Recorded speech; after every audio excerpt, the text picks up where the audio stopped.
can we talk about that for Phil and where Sure. he's going from this, like some broad stroke movements, the kind of character movements that you'd like to see in this guy? So well, what Phil was saying, and we had also talked about this, it's very bird-like. The fact that this thing, can get very alert, and if you look at a bird, and I have a house, and at the beach we have like 60, 70 birds, chickens, geese, everything. And I'm always watching these chickens, and they get, you hold some bread in your hand, they go, and so they get really interested. I like the idea these things can just like snap in no frames to a position, and then they can suddenly. I like the idea also of coming down to a low ducking position. They can actually bend here because they have a great knee joint here. And of course, the head should do all sorts of telescoping. The head should be completely mobile. The head should be able to look. If a kid is back here, without leaping around, it'd be great if the head. Can I turn this? Sure. Yeah. It'd be great if the head, could just turn around. I think that's always. I love the wrinkles when it turns too. The head can just like turn back, so it's a real scary shot. Right, that's very when you're there and looking over the shoulder, it looks back at you, and then the rest of the body follows, and the head straightens out, the body snaps. Yeah, that's very cool. You want some, that's the most dynamic look for this puppet. Right. Yeah. You want some real snap turns. You want to be able to go from here, stand full size with a snap turn to the head, and the head straightens out and it goes down. The other great thing about that is when you have him like this, and he's actually, you look at him, and you feel he's looking this way. He's actually looking at you. You do a move where he just lunges at you, the head turn and moves towards you like really quick out of nowhere. And you probably get the head to go all the way around like that. That's scary. It goes all the way back like that's even better. The farther back you can go, the scarier it gets. You get the shots of these kids to make a sound, and you just get this thing turning around looking at you like that. You go, oh shit. Do it. There are other little characteristics that might be worth playing with too, are notions of these, if they're going to be in a pack, of getting them to point, where if they're on the ground, they want and they see the thing, to get them to even do kind of a boing, even to do something dramatic with their tails, where they don't see the see the prey. I also like the idea that when they see the prey, he stops and like a pointer, and then he starts tapping out like a code with the big toenail, and the other ones nice here, they communicate. They communicate that way. They communicate by little squeaks and shouts, and also by I just think the tapping of the foot is so scary.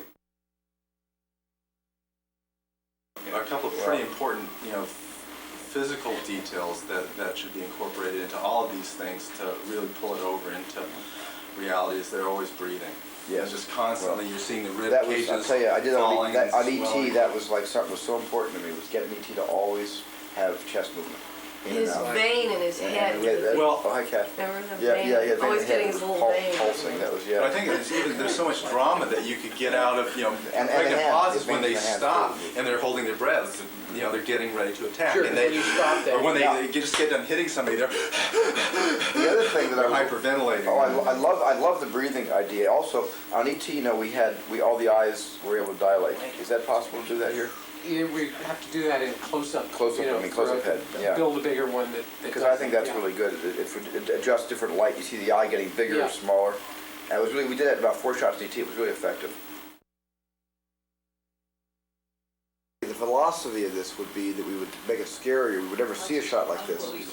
You would only see a shot from inside the car from the kid's point of view, or you'd see a shot from Grant's car through the rain at the full-size Rex.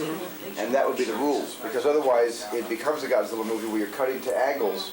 To me, it's not scary unless you're with the people in the car looking out the windows. It's not a point of view. Now this is scary to me when you're inside the car with the kids and you're moving around with a little dolly inside the car and you're moving around, this sort of thing. That's great.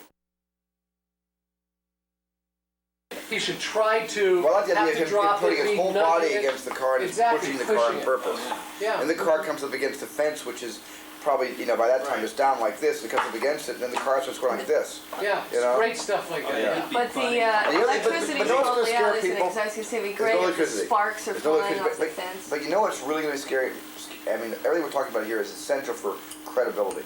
What's going to be the scariest stuff is when you hear the breathing of this thing, this nose comes in the car window, and you see the breathing against the glass, displacing the rain, or you just see the tongue go into the window a little bit, or you just feel the breath, how fetid it smells, and you just get a sense that when this nose is in the car, it's like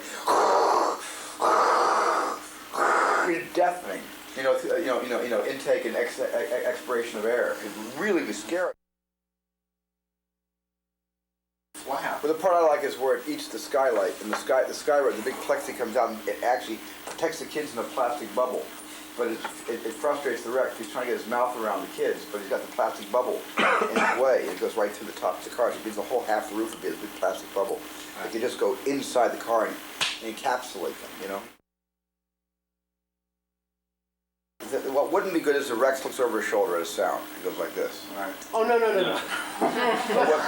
But maybe it can be scary actually. But I mean, what is good is he hears a sound. He hears a sound. He goes. Absolutely. That fast. That feels good. You know? No, I like that kind of thing. I like the thing in the middle of a thing with the kids. He sees the kids in there. He says he stops and scratches his face. You know, like that. Some water gets in his nose. He shakes his head. He sneezes.